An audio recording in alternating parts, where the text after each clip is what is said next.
je vais essayer de vous faire sortir, de nous faire sortir du brouillard. J'espère y parvenir. Alors, j'ai commencé cette présentation par une image. Une image, comme vous l'avez vu, qui est un nuage de mots. Parce que j'ai trouvé que ça illustrait bien l'immense diversité de désignation, mais également de contenu de ces diverses pratiques et médecines, et que tout ça faisait un ensemble très hétérogène, au sein duquel il est parfois difficile de comprendre ce qui se passe et de savoir de quoi on parle.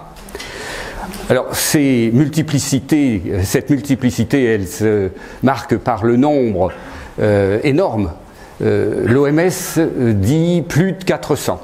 Bon, je n'ai jamais trouvé la liste des 400, mais en tout cas, l'OMS dit ça et c'est répété par tous les organismes ou tous les sites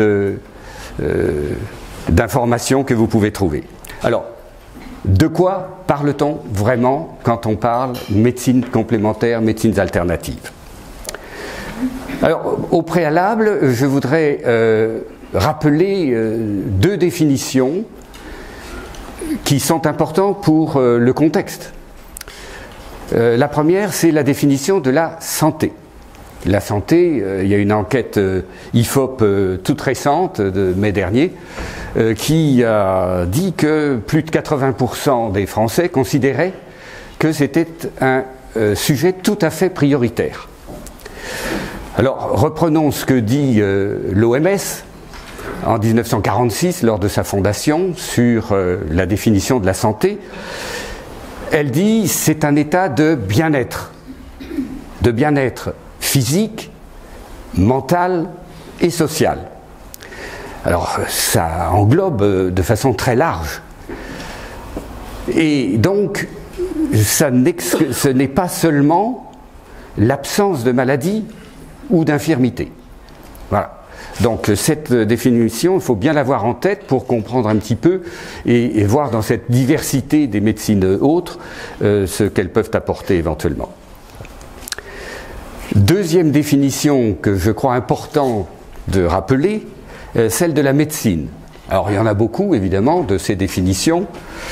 Il y en a une qui m'a bien plu, c'est celle du Centre national de ressources lexicologiques, etc.,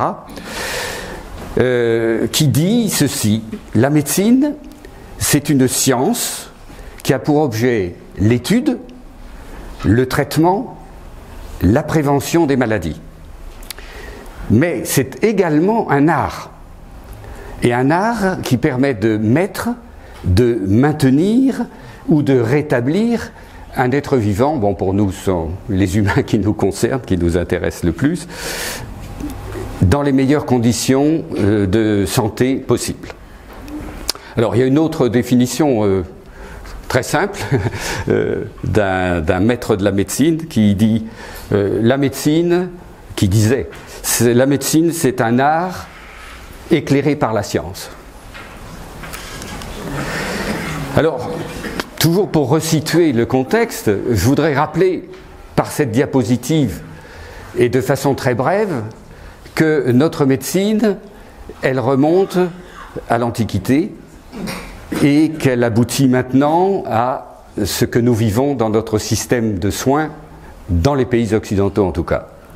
Hippocrate, au 5e siècle avant Jésus-Christ, avait fait sortir la médecine de son caractère religieux, magique, pour la faire entrer dans une nouvelle ère qui était celle de la rationalité, grâce à l'observation, à la réflexion, pour essayer de comprendre ce qui se passe et pour essayer d'édicter des règles ou de trouver des moyens d'améliorer la situation de ses contemporains.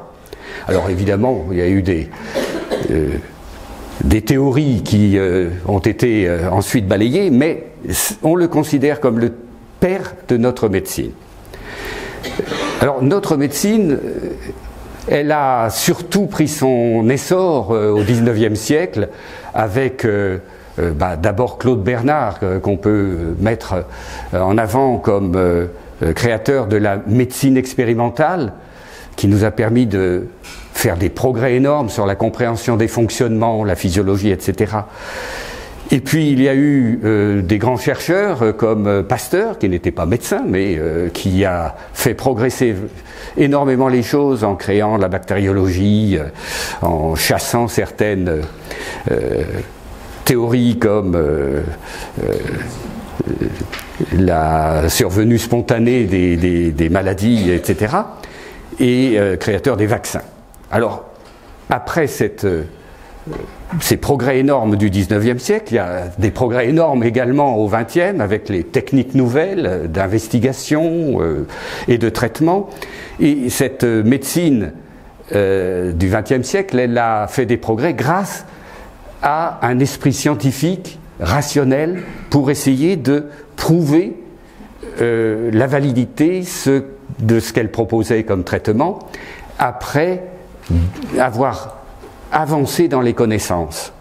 C'est la médecine fondée sur les preuves, et cette médecine fondée sur les preuves, je l'illustre sur cette diapositive par ce petit schéma évocateur de ce qu'est un essai contrôlé comparatif, randomisé en l'occurrence. Alors maintenant, on évolue toujours, et grâce à la recherche très active, la recherche fondamentale d'abord, qui nous permet de mieux comprendre les mécanismes cellulaires d'un certain nombre de fonctions, et toujours également avec les nouvelles technologies, biotechnologies, informatiques, etc. Cette médecine, elle n'en est pas moins extrêmement attentive à des aspects humains, notamment à la relation patient traitant, et la pluridisciplinarité également, c'est-à-dire que le médecin n'est plus isolé dans son coin pour faire tout comme quelqu'un d'omniscient. Je continue en faisant un constat. Le constat, c'est qu'il y a un énorme engouement dans notre société, pas seulement en France, hein, c'est un peu partout dans le monde, dans les pays qui ont le même système de soins que nous, ou approchant en tout cas. Cet engouement, eh bien, on le constate tous les jours. On le constate par la place qu'occupent ces sujets dans le monde médiatique. Bon, il n'y a pas un jour où il n'y ait pas des interviews à la radio, des émissions à la télévision. Dans les librairies, il y a une foule de livres qui sont édités et qui intéressent beaucoup. Les librairies ont des secteurs complets concernant tous ces sujets. Puis la presse, évidemment, il y a des magazines spécialisés, mais aussi des articles, des interviews. L'espace numérique également, regardez dans la chaîne YouTube, il y a de tout. Il y a de tout. Il y a de tout, il y a du très bon, mais il y a beaucoup de n'importe quoi. On pourra en reparler si vous voulez. Et puis les réseaux sociaux, les influenceurs qui malheureusement n'influencent pas toujours dans le bon sens. Alors on voit aussi en parcourant nos villes le nombre croissant de plaques de thérapeutes avec des désignations diverses et variées. Il en est tous les jours. Et puis il y a également des boutiques spécialisées dans ces domaines. Il y a enfin dans les pharmacies des secteurs sur les produits phytothérapiques, bien-être, etc. Et puis il y a les forums, il y a des salons, il y a des publicités, bref, on vit environné par cette atmosphère. Parallèlement, ça fait l'objet de débats. Tout le monde n'est pas d'accord là-dessus, ou bien souvent, il se trouve qu'il y a des oppositions franches ou des articles laudatifs sans limite. Alors, il y a des tribunes dans les journaux, les plus grands comme les plus petits, et tout cela, ça pose le problème. et je vais essayer de faire avancer dans sa solution, c'est: est-ce qu'il s'agit de pseudo-médecine, tout ça? Est-ce que c'est à mettre à la poubelle? Est-ce que ce sont uniquement des charlatans? Ou bien au contraire, y a-t-il certaines pratiques qui sont susceptibles d'améliorer la situation de la santé de tout un chacun? Ne faut-il pas faire un tri entre ce qu'il faut jeter et ce qu'on peut conserver? Alors on peut aussi se poser la question, bon, on constate, mais pourquoi est-ce qu'il y a une attractivité fantastique de tout cela? Alors, il y a pas mal de raisons, comme vous voyez, je les énumère. Il y a d'abord l'aspect critique de la médecine. La médecine actuelle, elle est trop technique, ou bien elle est trop centrée sur l'organe, trop fragmentée, trop segmentée, pas assez, ne prenant pas suffisamment de temps pour parler, etc. Puis, les médicaments, on sort toujours d'une consultation avec une ordonnance. Bon, c'est souvent le patient qui en réclame. Enfin, ces critiques, elles existent. On ne peut pas en faire abstraction. Ça peut être aussi, et bien souvent c'est le cas, un désir du patient d'aller au-delà de ce qu'on lui a proposé par le médecin généraliste, le spécialiste, etc., pour compléter les traitements, et parfois en oubliant d'en parler à ses soignants, ce qui est embêtant. Je vais vous expliquer pourquoi. Alors d'autres personnes s'orientent vers les médecines autres, pour le moment j'utilise ce terme, parce qu'ils ont peur des effets secondaires des médicaments. Ils en ont entendu parler, ils en ont parfois éprouvé eux-mêmes, et donc cette crainte leur fait dire: il vaut mieux que j'utilise des méthodes qui ne soient pas médicamenteuses. Le non médicamenteux ne veut pas dire forcément médecine parallèle. Enfin, plus grave, il y a aussi une suspicion vis-à-vis de l'industrie pharmaceutique, avec la critique de dire: oh, Big Pharma, ils ne cherchent qu'une chose, à nous créer des maladies pour avoir à les traiter et à nous vendre des produits. Alors, c'est tout de même assez ennuyeux, et malheureusement, il y a eu des scandales sanitaires qui sont venus alimenter, entretenir de tels propos. Alors encore plus grave, la remise en question de la science elle-même. Et dans nos sociétés, malheureusement, on s'aperçoit de mouvements qui vont dans ce sens. Quand on voit que certains pensent que la Terre est plate, bon. Alors il y a enfin d'autres motifs qui sont plus accessoires, qui sont l'intérêt qu'actuellement nos sociétés portent sur tout ce qui est dit naturel. Ou bien traditionnel. C'est la tradition, donc ça doit marcher puisque ça fait des siècles que ça marche. Enfin, il y a aussi des objectifs nouveaux que se fixent chacun d'entre nous. C'est la recherche de bien-être, par exemple, et puis aussi le petit souci d'être autonome par rapport au système de soins et aux médecins généralistes, par exemple, de dire: oh, ben, c'est moi qui décide. Voilà. Il y a eu une période, une époque, aujourd'hui révolue, mais on ne le sait peut-être pas, où le paternalisme médical était trop présent. Alors, regardons, avant d'entrer dans le vif du sujet, les mots qu'on utilise pour désigner tout ce qu'on peut résumer un peu par médecine autre. Pour l'OMS, elle ne parle que de médecine traditionnelle et complémentaire. Évidemment, c'est un organisme international, et donc il souhaite, il avait élaboré un plan 2013 à 2023 pour le développement des médecines traditionnelles, leur mise en valeur, mais en même temps essayer de les inciter à de la rationalisation et de la recherche.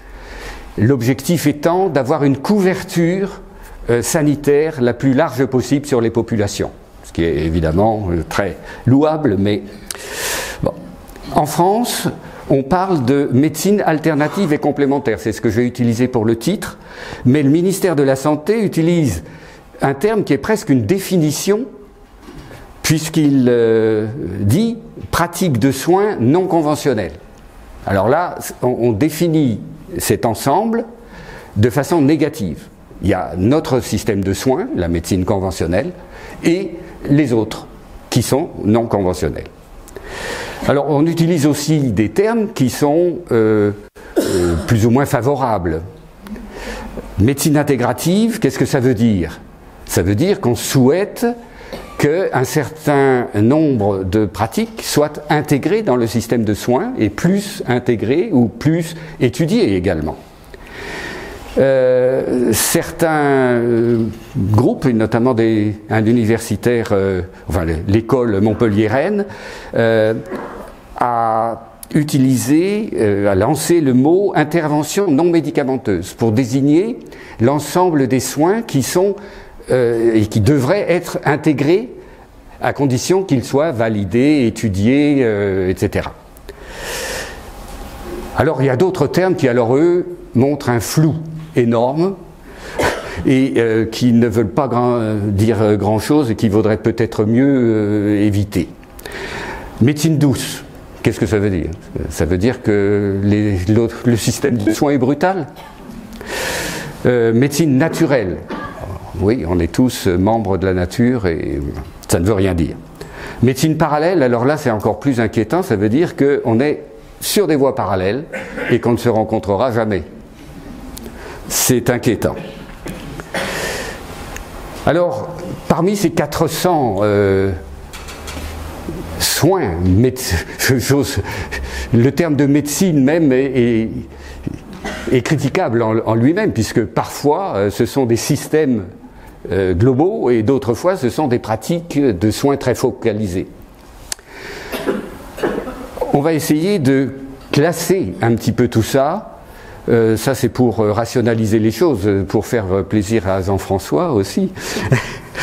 Je vois 3 possibilités de classification selon les objectifs d'abord. Alors ça peut être simplement des techniques destinées à prévenir les maladies, à assurer l'état de santé, le bien-être. Ça peut être l'accompagnement du patient, notamment les patients souffrant de pathologies chroniques, d'améliorer leur qualité de vie. Ça peut être un complément, tout simple, des soins conventionnels pour apporter quelque chose de plus. Mais ça peut aussi être des soins alternatifs, c'est-à-dire qu'on quitte l'un pour aller vers l'autre en espérant la guérison. Là, on va en parler, c'est tout de même un peu risqué d'utiliser cette voie. Deuxième classification, selon la méthode. Alors, l'OMS, l'INSERM, utilise une classification entre 4 catégories. Les thérapies manuelles, bon, c'est physique.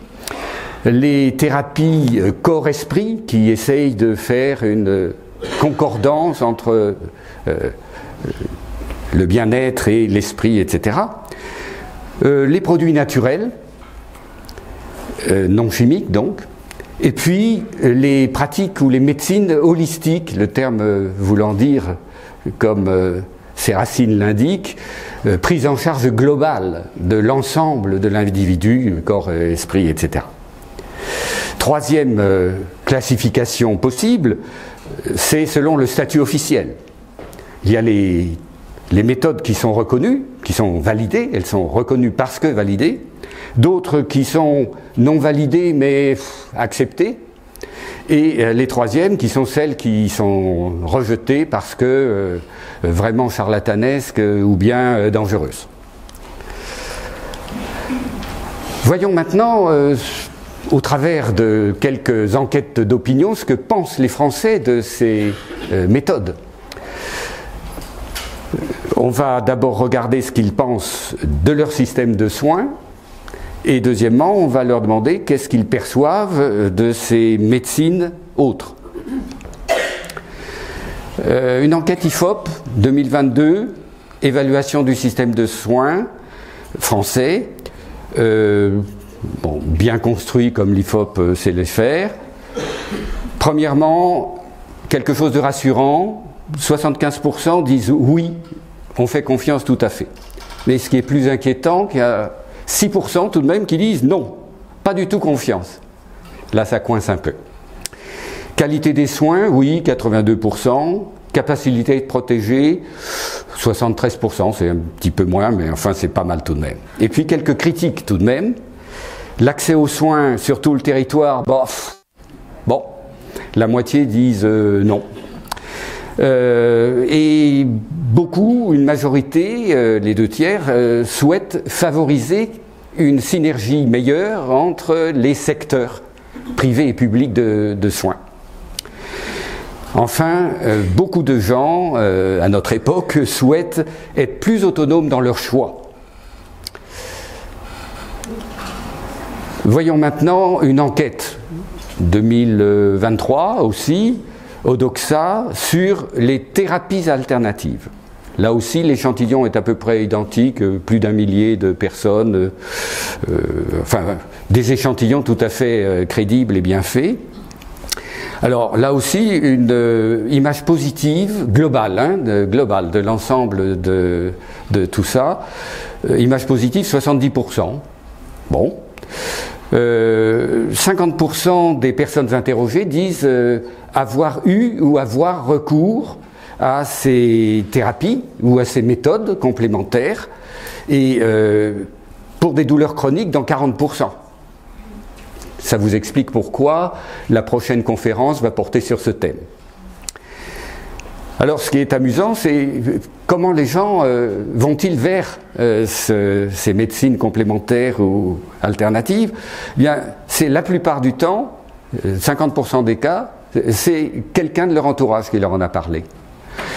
Parfois, c'est le médecin traitant également, une fois sur 5, qui leur a dit bah, « écoutez, ce serait pas mal que vous alliez voir ». Alors des réserves, là aussi, le public est tout de même conscient d'un certain nombre de choses. Un, ces médecines ne sont pas forcément reconnues scientifiquement, et elles ont aussi des effets secondaires possibles. Et puis il y a des risques de dérives sectaires, et ça ils en ont entendu parler, il y a des affaires aux tribunaux, etc. Alors plus grave, 16% des personnes interrogées disent avoir renoncé à un traitement médical au profit de médecine complémentaire. Là, c'est particulièrement grave dans les maladies graves. Voilà, alors on a fait ce schéma général. Maintenant, entrons un petit peu plus profondément sur le sujet. Qui sont ces praticiens de médecine alternatives et complémentaires?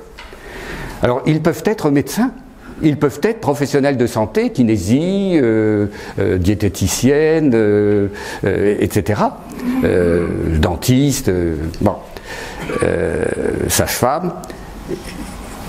Ils peuvent être indépendants, ils peuvent être salariés. Et puis il y a aussi toute une nouvelle génération de praticiens dont nous allons parler également, qui sont souvent des auto-entrepreneurs, et on va parler de leur formation, etc. Alors, un petit peu de démographie de ces praticiens sur les principales, enfin, quelques-unes des pratiques complémentaires alternatives. Les acupuncteurs, il y en a en France à peu près plus de 3000, dont plus de 800 à titre exclusif. Les homéopathes, 5000 à titre principal. Mésothérapeutes, il y a 10 à 15 000, dont 2000 ont un diplôme universitaire. Les ostéopathes, ils sont alors extrêmement nombreux, vous l'avez constaté. On voit beaucoup de plaques et beaucoup de centres. Vous ne serez pas surpris de voir qu'ils sont 35 000. C'est le chiffre de 2022. Et parmi eux, il y a tout de même 1800 médecins qui ont eu évidemment une formation complémentaire et 11 000 kinésithérapeutes. Et les autres ont une formation indépendante, on en parlera. Chiropracteurs, ils sont beaucoup moins nombreux. Et naturopathes, alors là c'est impossible de les dénombrer. j'ai pris le chiffre de la Fédération nationale de naturopathie en France, qui a dans ses registres 6000 professionnels. Quelle est la formation de ces praticiens? Bon, alors pour ceux qui sont médecins ou qui sont personnels de santé, infirmières, sages-femmes, médecins, dentistes, etc., il y a un cadre universitaire avec tout ce que vous connaissez à l'université, c'est-à-dire des diplômes universitaires ou des certificats avec des épreuves écrites après l'enseignement, des épreuves orales, un mémoire, des stages, etc. Il y a par ailleurs de multiples écoles ou instituts privés, et alors là, le nombre est énorme. Et ces écoles, ces instituts proposent des formations à qui veut bien venir.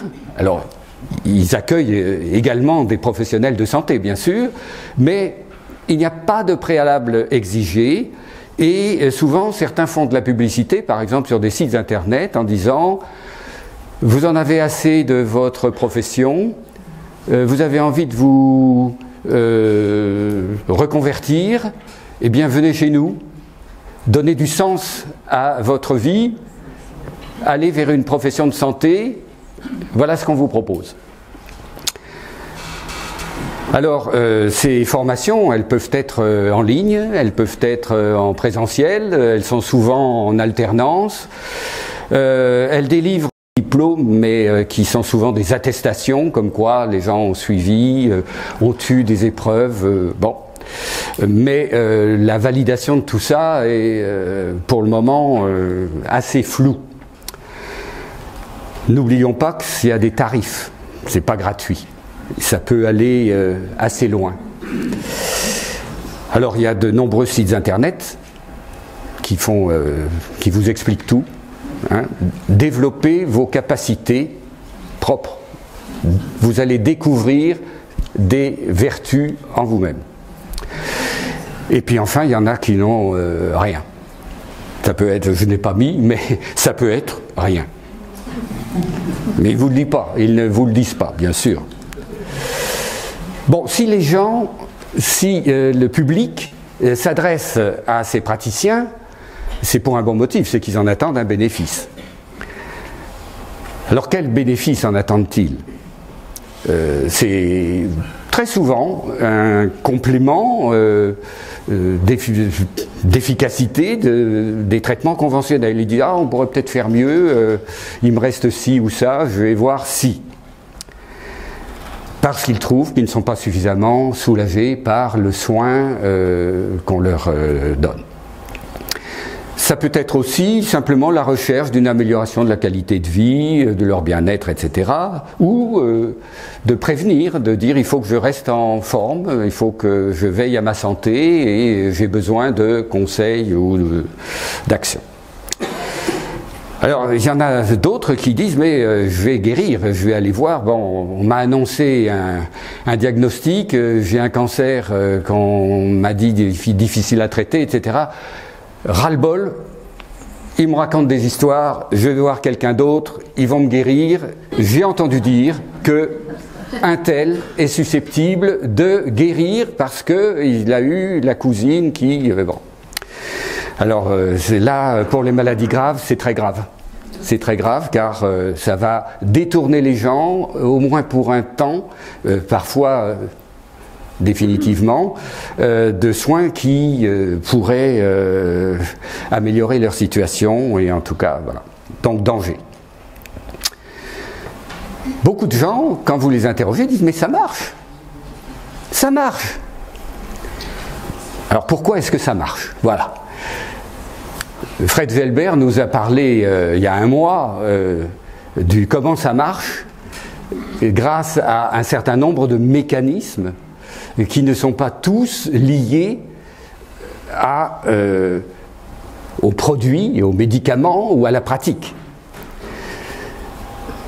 Certes, il y a un effet spécifique d'un certain nombre de traitements, et si on fait des études, c'est pour essayer de valider justement, de voir s'il y a vraiment un effet spécifique.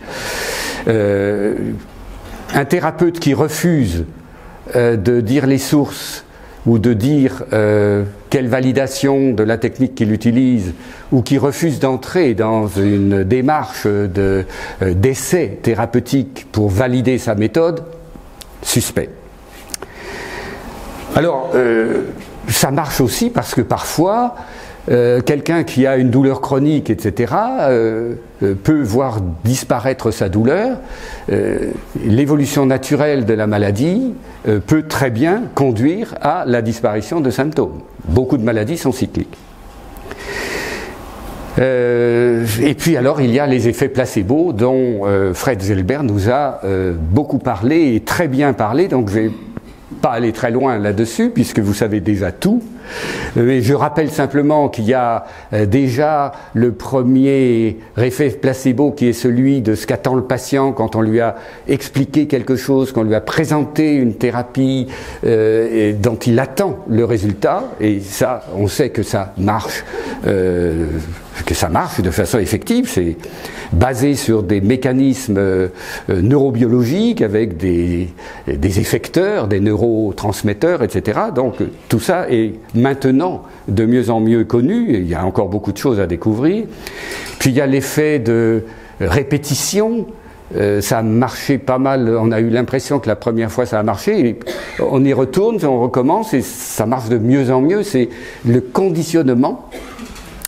Bon, je ne reviendrai pas sur tout ça. Et puis alors, il y a d'autres effets qui sont indépendants de l'effet placebo, mais qui sont tout de même très importants, qui sont les effets psychologiques qu'on dit non spécifiques. Et ces effets non spécifiques, c'est le fait de se sentir en confiance, de se sentir protégé, de se sentir accompagné, une ambiance satisfaisante, l'environnement, et donc un certain nombre de ces praticiens de médecine alternative font très très attention à cet environnement qui permet de réduire le stress, etc. Mais il est évident que l'un des éléments essentiels, c'est la qualité relationnelle entre le patient et le soignant. Et que l'écoute, l'empathie, le débat, les explications fournies sont évidemment des éléments extrêmement importants pour avoir un impact. Des bénéfices, certes, mais y a-t-il des risques ? Ce n'est pas parce qu'on a désigné quelque chose comme naturel, qu'on a dit que c'était doux, que c'est innocent et que ça ne peut pas faire de mal. Non, malheureusement c'est faux.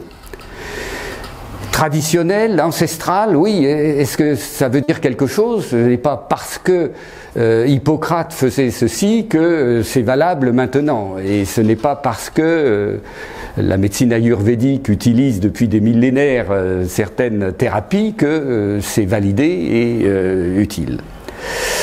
Alors, l'un des risques importants, c'est la désinformation. Et donc, on entend alors à la radio, sur des chaînes YouTube, ou dans des articles, dans des revues, etc., des aberrations intellectuelles, scientifiques, etc., des affirmations dangereuses, anti-science, et parfois même allant vers l'irrationnel, la pensée magique. L'un des dangers, ça peut également être, soit l'abandon d'un traitement qui certes peut être lourd, mais qui peut être efficace, pour aller vers ces médecines. Alors là, c'est évidemment très grave. Il peut y avoir des interférences entre certaines substances. Ce n'est pas parce que on prend de la phytothérapie ou des huiles essentielles que c'est anodin et sans aucun risque. Il y a on en parlera, beaucoup de substances, et ces substances peuvent venir interférer avec les traitements suivis, prescrits par le médecin ou par l'oncologue, etc. Et ça peut soit majorer les toxicités, soit diminuer l'efficacité, bref, c'est dangereux. Et puis il faut remarquer que toutes ces médecines ne sont pas encadrées, qu'il n'y a pas de surveillance de leur pratique, et qu'il n'y a pas non plus de recueil des effets indésirables tels qu'on le fait dans les centres de pharmacovigilance, par exemple, le réseau français de pharmacovigilance, très bien structuré, avec des centres qui recueillent les effets indésirables signalés, c'est-à-dire tout ce qui se passe qui ne va pas dans le sens de ce qu'on attendait, et qui fait l'analyse de ces événements pour en tirer quelque chose et dire l'imputabilité, est-ce que vraiment c'est le traitement, le médicament qui est responsable ou non, etc., la probabilité, bon, et gérer ensuite pour retirer le médicament du marché ou donner des consignes de prudence, etc. Dernier danger, dernier risque, c'est celui de dérive sectaire, c'est-à-dire l'emprise mentale sur des patients dans des situations de grande fragilité. Et nous avons la mission de vigilance et de lutte contre les dérives sectaires, MIVILUD, oui, je m'embrouille peut-être, qui recueille chaque année autour de 4000 plaintes et dont je crois la moitié ou un tiers ou les deux tiers concernent le domaine de la santé. Voilà, alors, dernier élément avant d'entrer dans la description d'un certain nombre de ces médecines. Rappelez tout de même que c'est un marché. Bon, je ne parle pas des praticiens, des consultations, etc. Je parle du marché des produits qui se trouvent extrêmement développés actuellement, et il y a des nouveaux labos qui sortent des nouvelles substances, etc. D'autant plus facilement qu'il n'y a pas de réglementation, ou que les réglementations dans lesquelles ils veillent à rester, la catégorisation dans laquelle ils veillent à rester, n'est pas très contraignante. Alors par exemple, il y a le marché des produits compléments alimentaires. Donc là, ça c'est pain béni, parce que il n'y a pas besoin d'une autorisation de mise sur le marché. Il faut simplement que ce soit un produit où on désigne la composition, que ce soit fabriqué proprement, que ce soit bien étiqueté. Mais c'est très léger par rapport à un médicament qui nécessite une dizaine d'années entre le moment où on commence à le développer et le moment où on le met sur le marché. Il y a les produits phytothérapiques, les huiles essentielles, les produits cosmétiques, le tourisme de bien-être qui se développe aussi.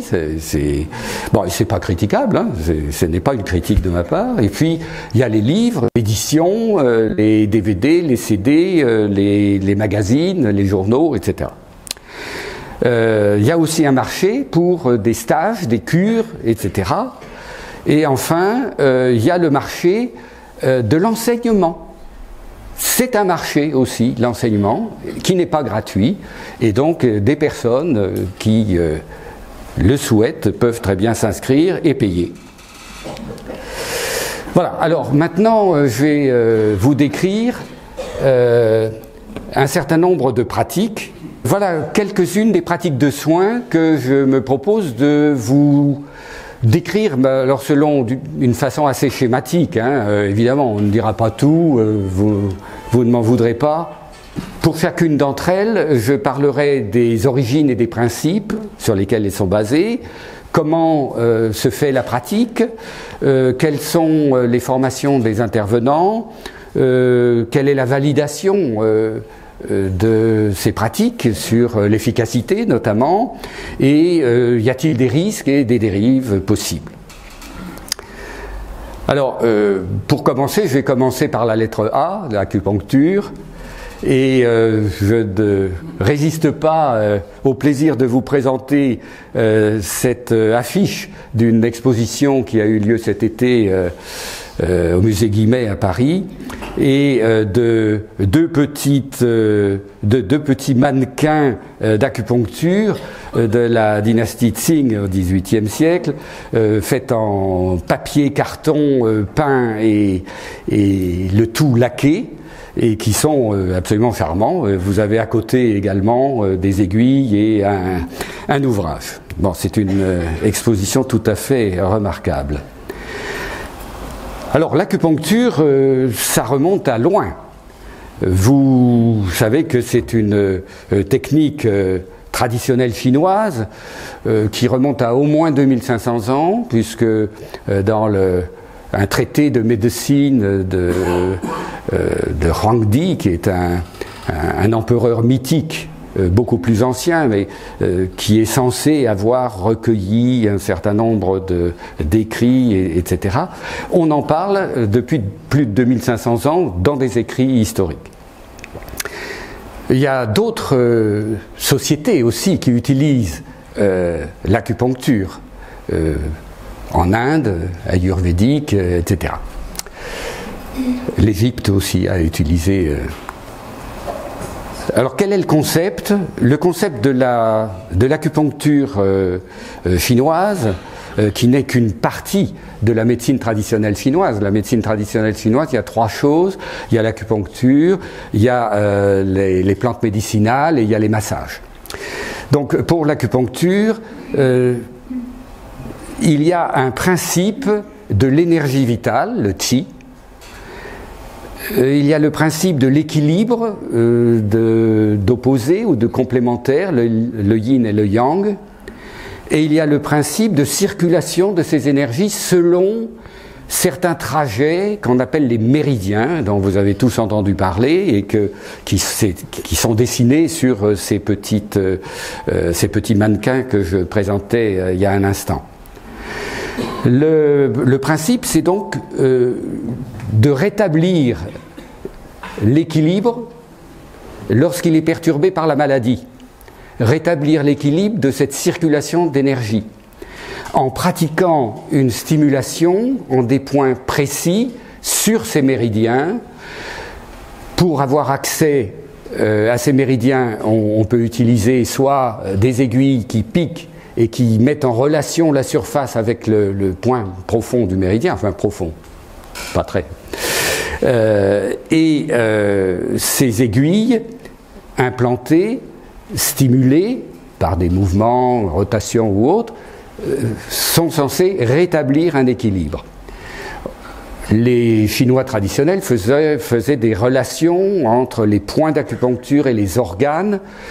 Tout ça est extrêmement complexe, c'est une véritable philosophie et évidemment on n'a aucune concrétisation, aucune connaissance scientifique qui vienne abonder cela. Mais c'est tout un système de pensée plurimillénaire.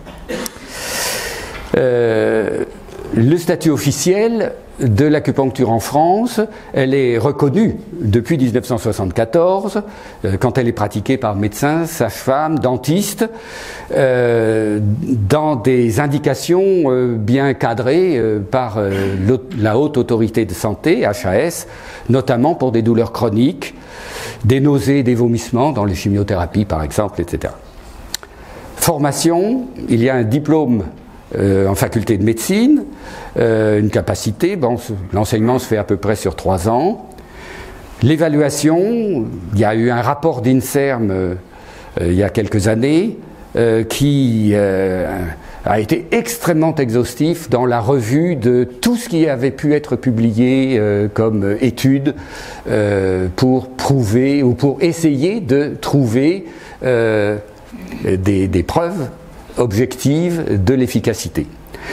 Alors malgré les milliers d'études qui ont été analysées, eh bien, même en regroupant ces études pour essayer d'en majorer statistiquement parlant la puissance statistique de détermination d'utilité, eh bien, la plupart sont très dubitatifs.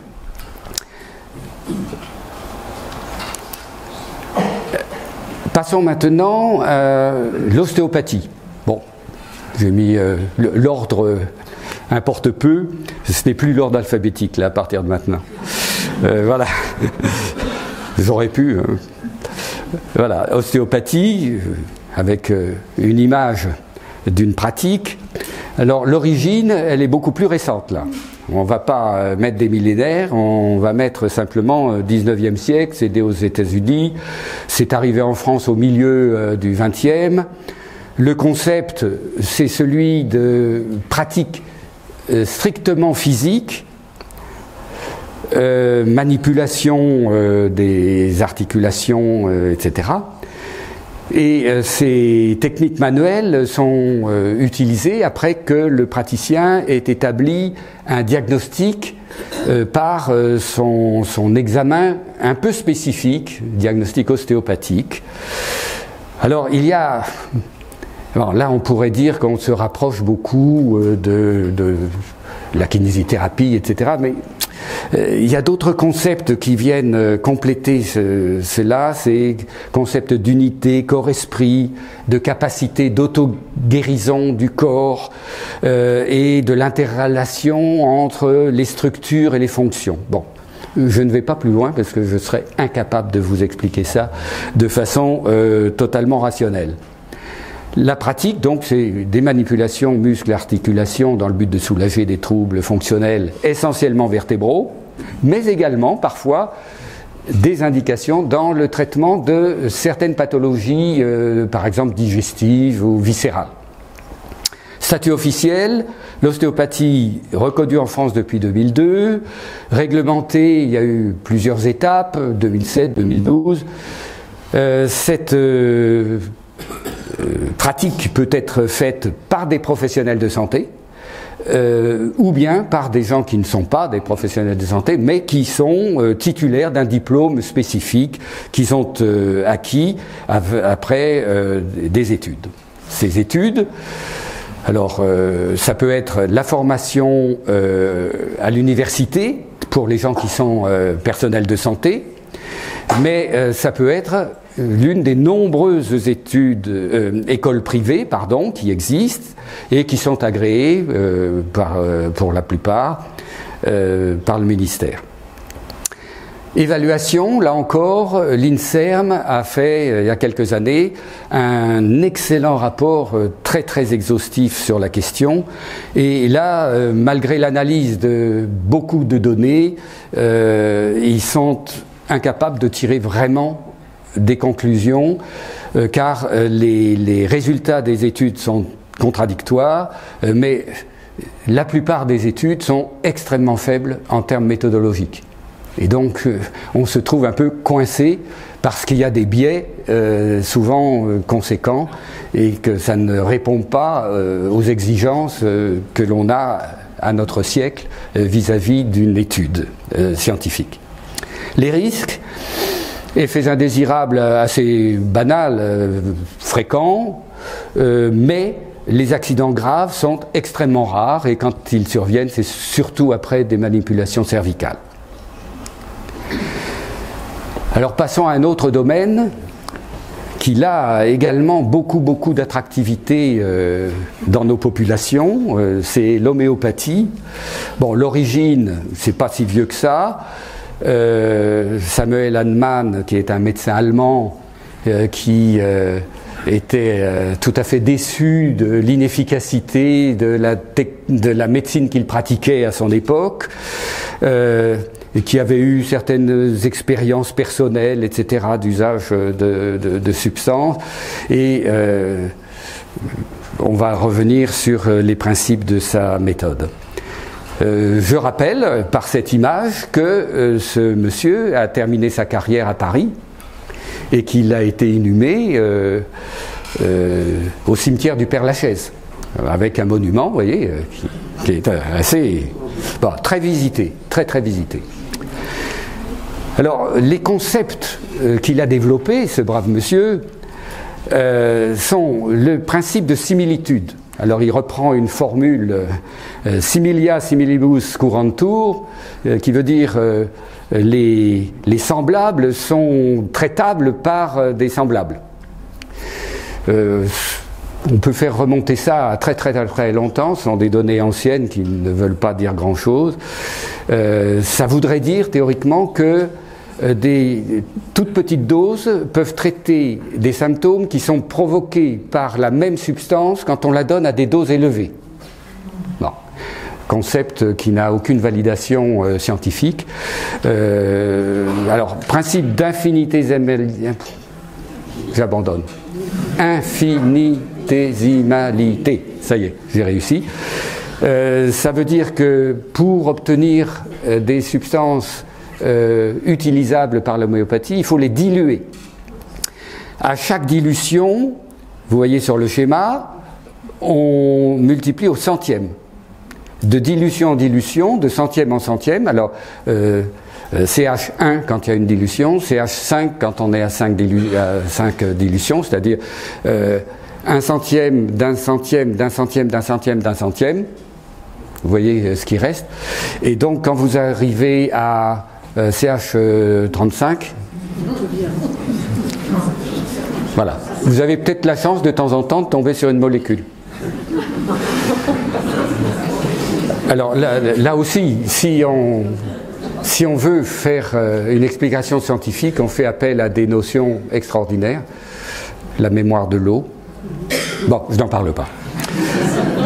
Principe de la personnalisation, alors ça c'est plus intéressant. On ne soigne pas une maladie ou un symptôme, on soigne un patient dans son ensemble. Et bon, ça c'est certainement ce qui fait le succès des thérapeutes, c'est qu'ils ont une appréhension totale du patient, une écoute qui est certainement particulière.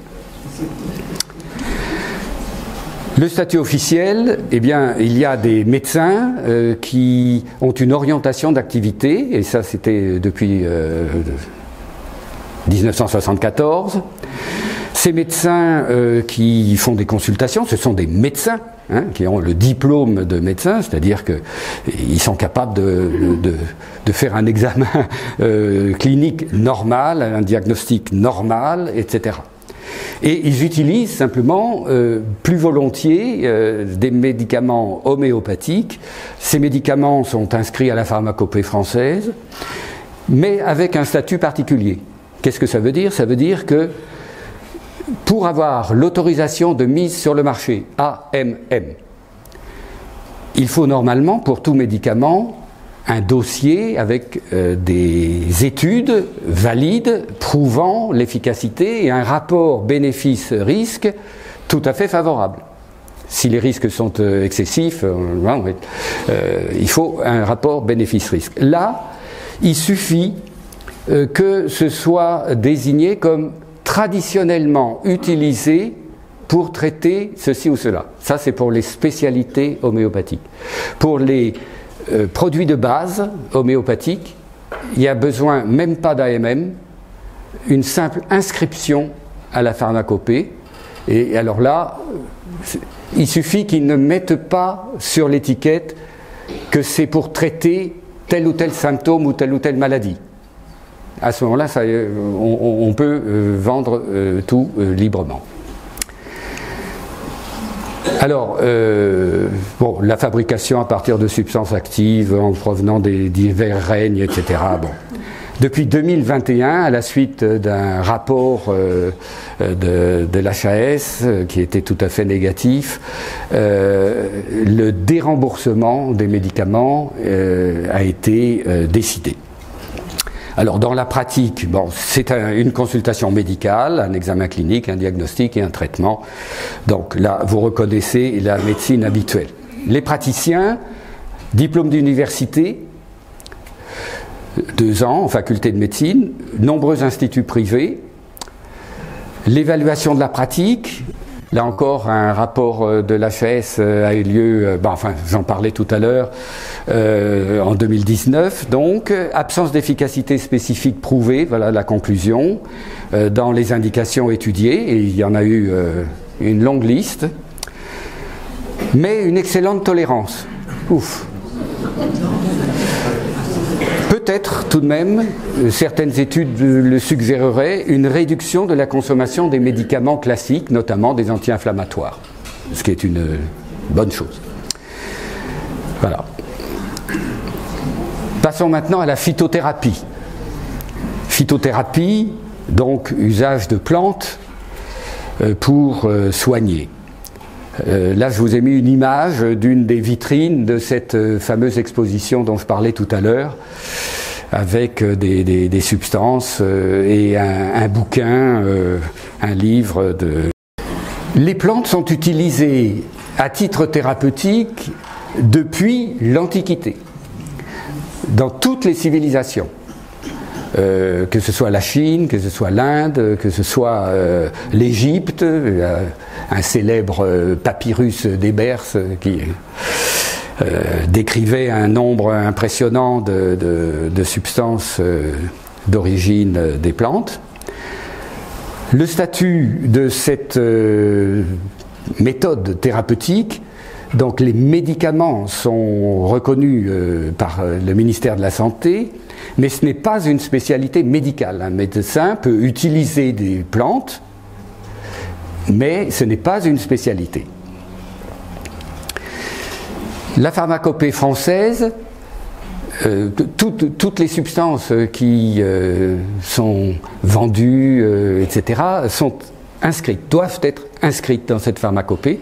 Et dans la pharmacopée française, 148 plantes sont utilisables et autorisées, le plus souvent à titre de compléments alimentaires.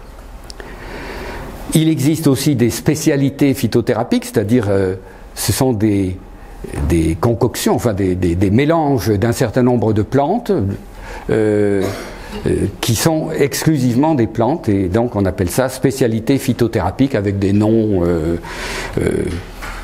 choisis par le fabricant. Les pharmaciens peuvent effectuer des préparations magistrales à partir de la prescription d'un médecin, mais alors là je crois que c'est tout à fait minoritaire à notre époque. Et puis il y a également la possibilité d'acheter des plantes médicinales en vrac, séchées ou en extrait, etc., sur les marchés. Et alors ça, c'est absolument non réglementé. Et vous ne savez pas d'où provient la plante, si... Bon. Le grand brouillard. Donc là, je ne chasserai pas le brouillard sur ce thème. La formation, actuellement, il existe un diplôme universitaire de phytothérapie clinique qui est délivré pour les professionnels de santé, mais il y a également l'enseignement dans toutes les écoles de médecine alternative. Il y a toujours un module de phytothérapie. Donc ces formations ouvertes à tous et sans prérequis. L'évaluation est extrêmement compliquée parce que une plante, ce n'est pas un produit pur. C'est un produit qui est composé par des dizaines ou des centaines de molécules différentes. Et donc, quand on prend en plus plusieurs plantes, ça veut dire qu'on a certainement plusieurs milliers de molécules et de composants. Donc, extrême difficulté à analyser, d'autant que les études... Bon, les produits utilisés pour les études sont de composition variable, même si on désigne exactement ce qu'on va mettre dedans.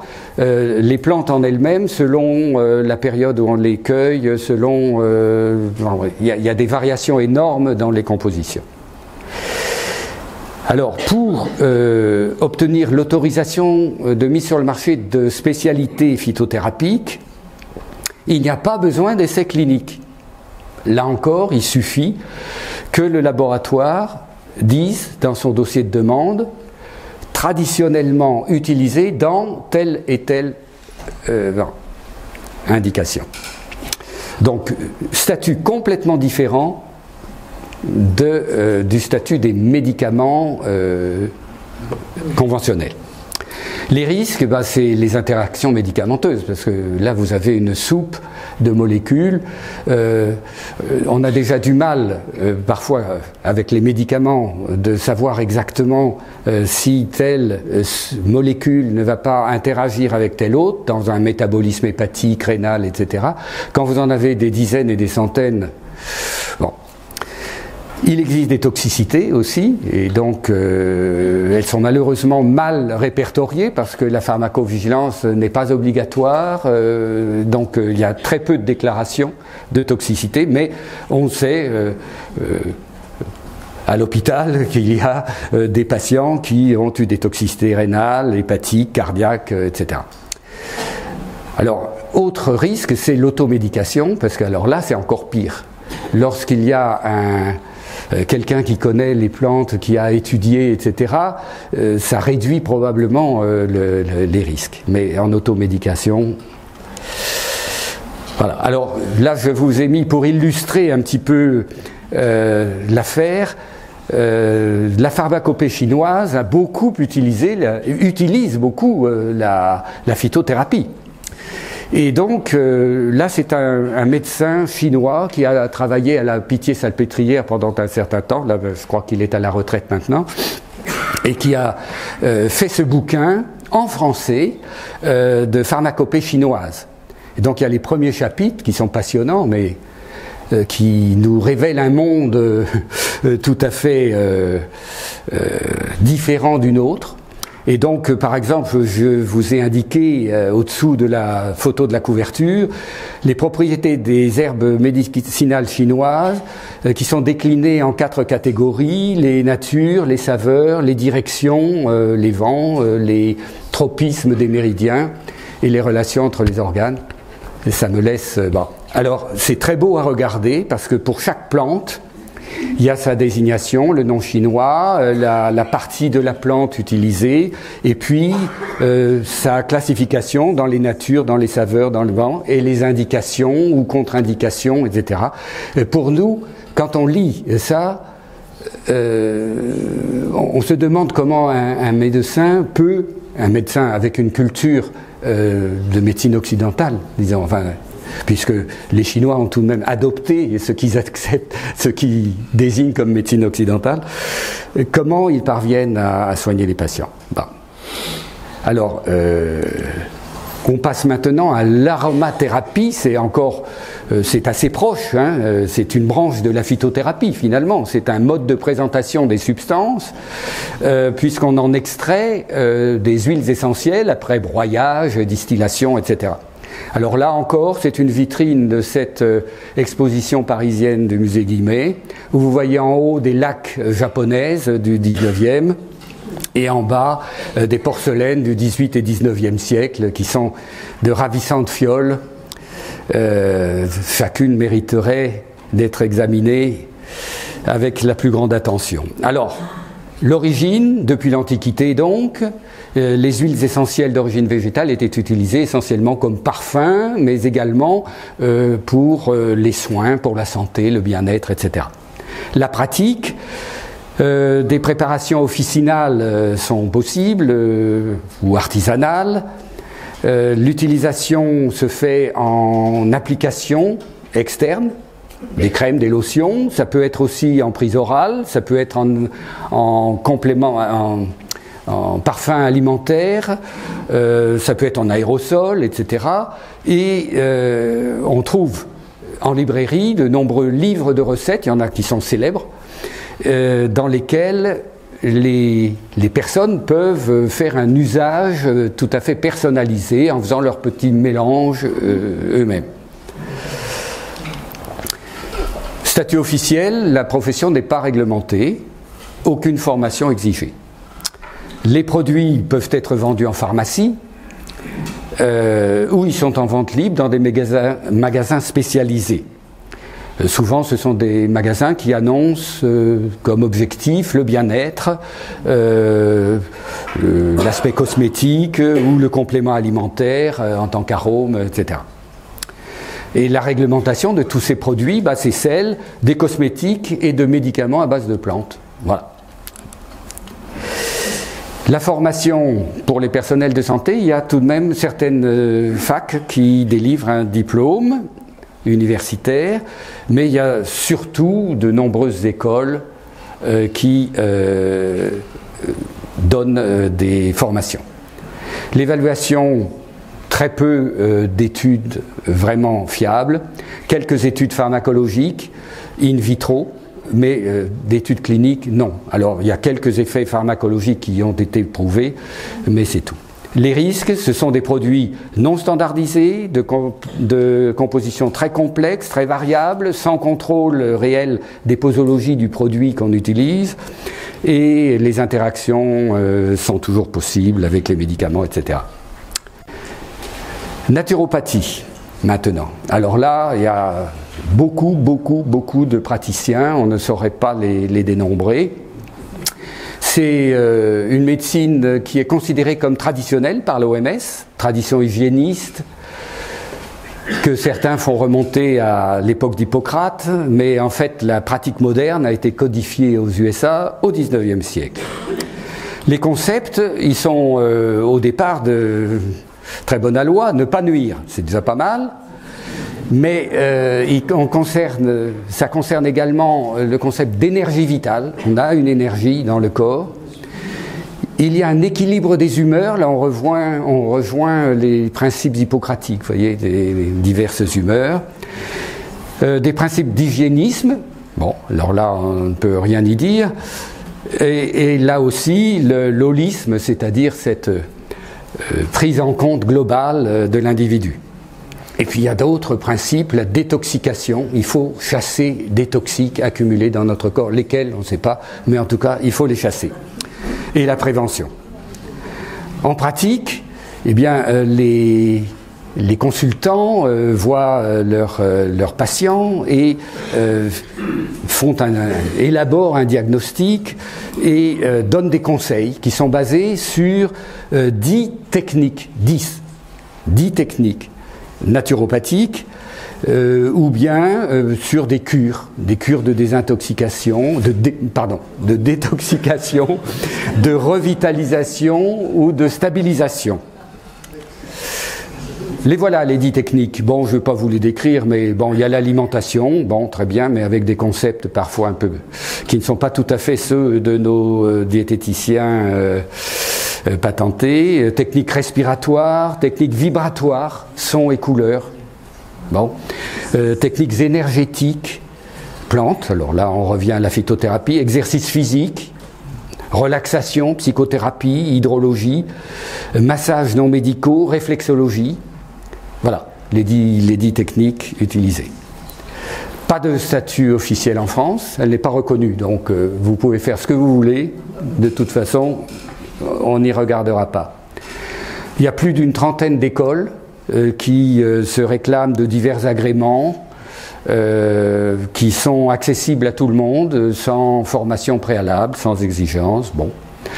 Il y a une organisation mondiale de la naturopathie, la WNF, qui, elle, a établi un certain nombre de standards. Il leur faut plus de 1200 heures pour valider une formation. L'évaluation, alors là, les études sont tellement hétéroclites et tellement peu... elles n'ont aucune valeur, voilà, aucune valeur, et elles sont très peu convaincantes si on a un esprit un peu rationnel.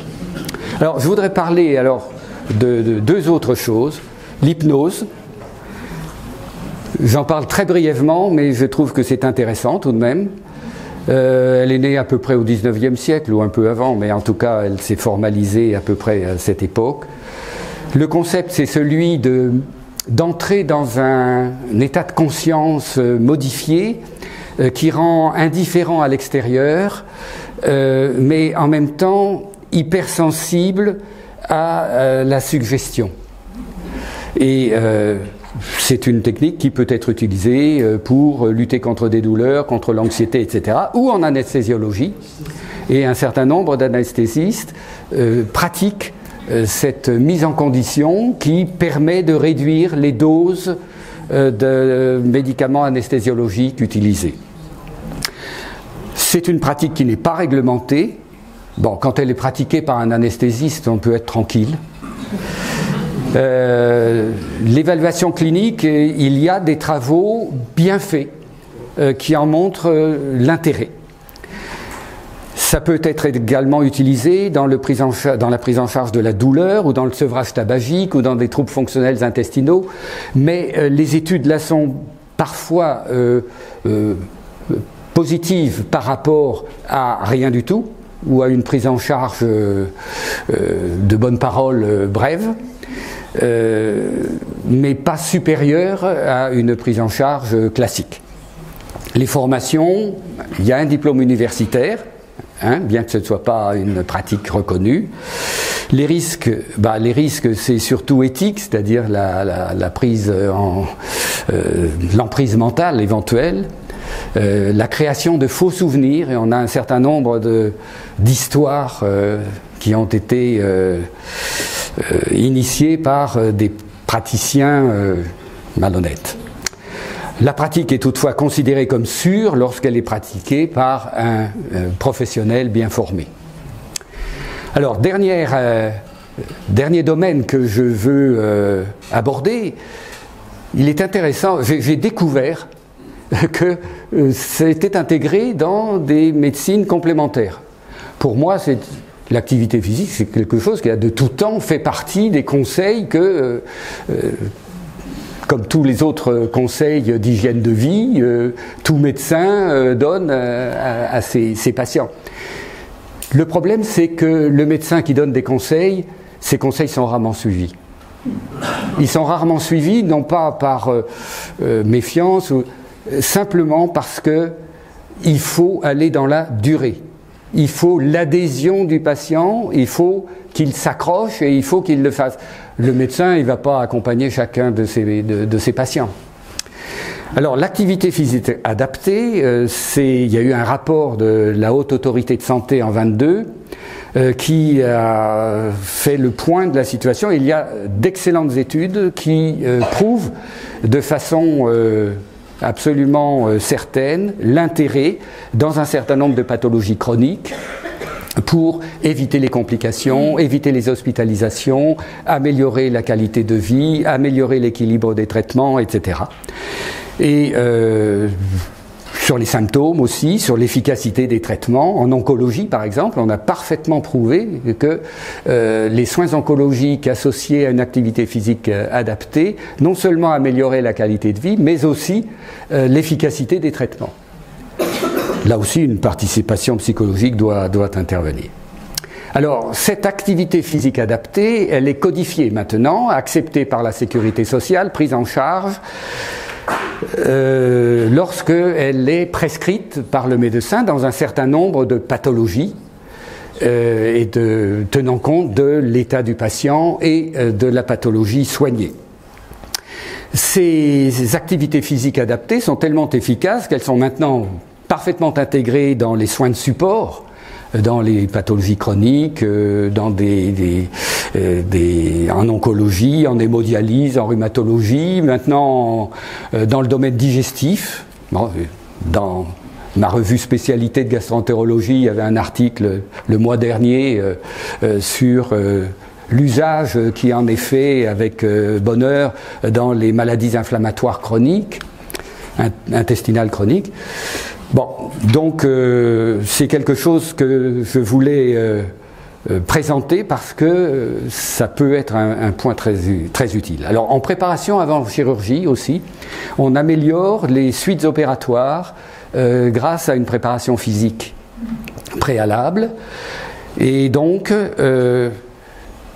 les textes et les autorités de santé incitent à l'adhésion par l'entrée, par la création d'associations et de maisons sport-santé. Et il y en a une à Tarbes, à côté du lycée Marie Curie, merci. Et donc, ils participent à cette action. Et donc, l'HAS souhaite qu'on continue à développer les études pour créer des programmes de plus en plus adaptés et de plus en plus efficaces.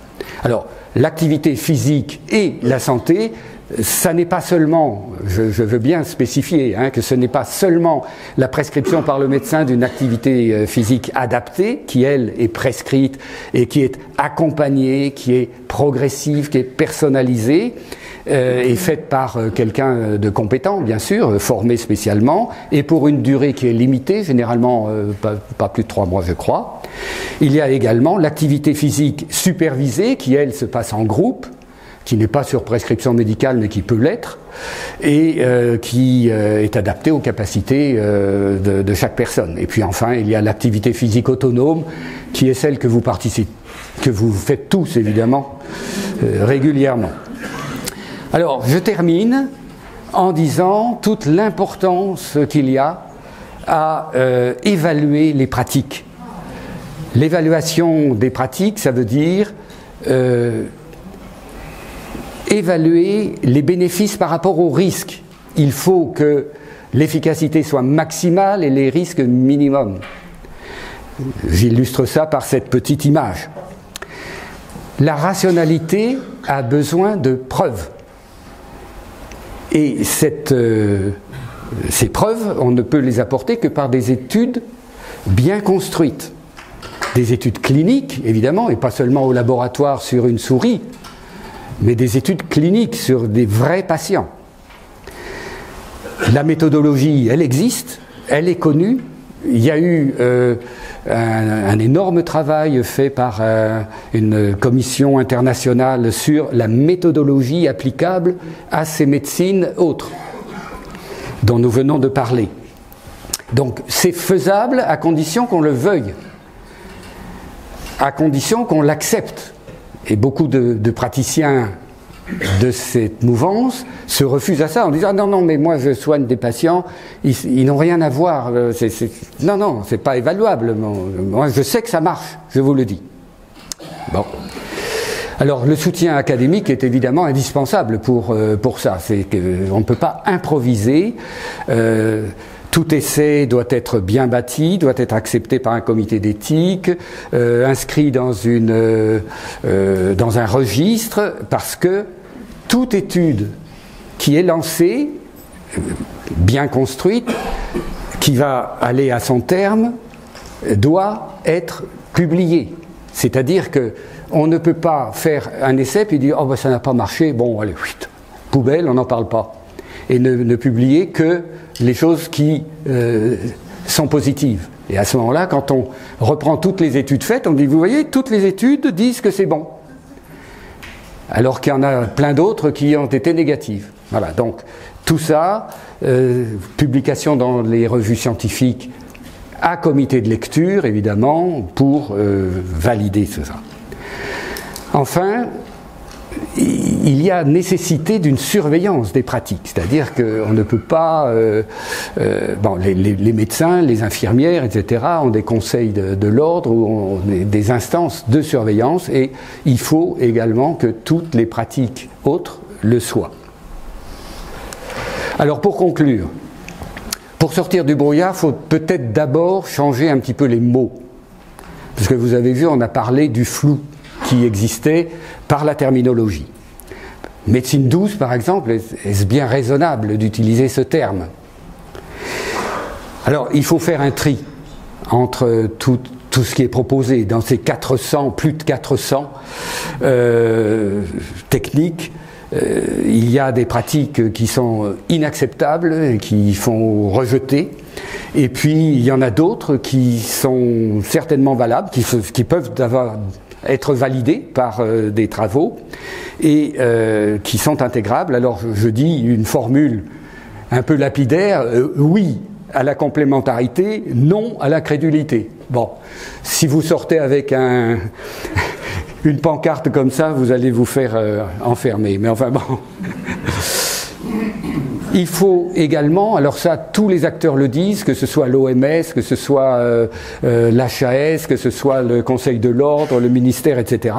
Il faut développer la recherche et développer l'évaluation selon la méthodologie rigoureuse, etc. de façon à sortir de l'empirisme. Alors on ne comprend pas toujours le pourquoi et le comment, ça marche.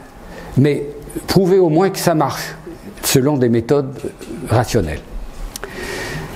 Il faut mettre donc en place des vigilances dont je parlais, un peu à l'image de ce qui se fait pour les médicaments. Et puis il faut sortir du flou juridique, avoir des praticiens qui disent qu'ils exercent des choses et ne pas en avoir connaissance et qui n'aient aucune règle, ça n'est pas raisonnable.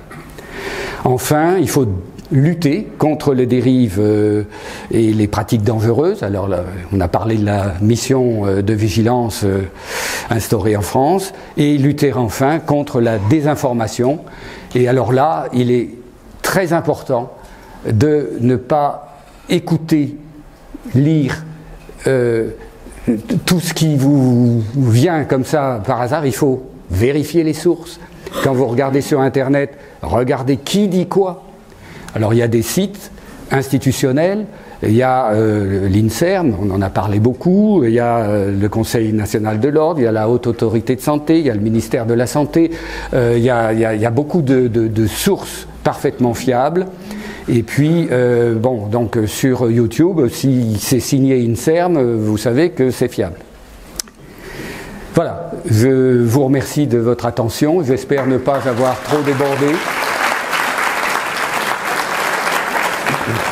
Si cette vidéo vous a plu, vous pouvez nous rejoindre à l'Université du temps libre de Tarbes et de Bigorre à l'adresse utl-tb.info. Et n'oubliez pas, si ce n'est déjà fait, de vous abonner.